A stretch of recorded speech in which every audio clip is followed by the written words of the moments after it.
Samantala, target na bilang ng mga estudyante sa Mangaldan National High School ngayong 2024-2025, bigong makamit ng pamunuan ng paaralan. May ulat si Claire Lacanilaw Dungka. Sa pangalawang araw ng pagbabalik eskwela, sinamahan ng inang si Silly Visperas ang kanyang 16 anyos na anak para ipa-enroll sa Mangaldan National High School. Late daw silang nakakuha ng mga requirement, kaya ngayon pa lang nakapag-enroll. Sinamahan ko lang daw, kawawa din.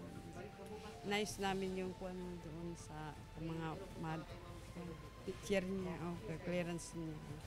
Pag-aral, pagtrabaho.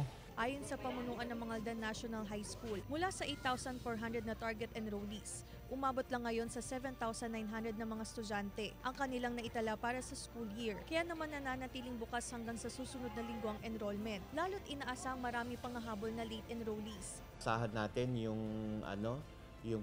pagdagsa pa rin ng mga late enrollees natin. Ang naging dahilan nila siguro dahil sa nakalipas na hagupit ng habagat, ganyan din ng bagyong Karina.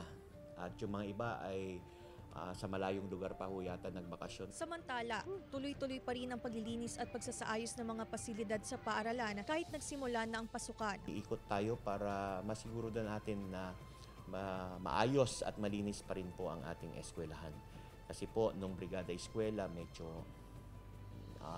hindi naging maganda yung implementation natin gawa nga ng bagyong Karina. Kasama si Henry Duminsil, Claire Lacanilaw Dungka, One North Central Luzon.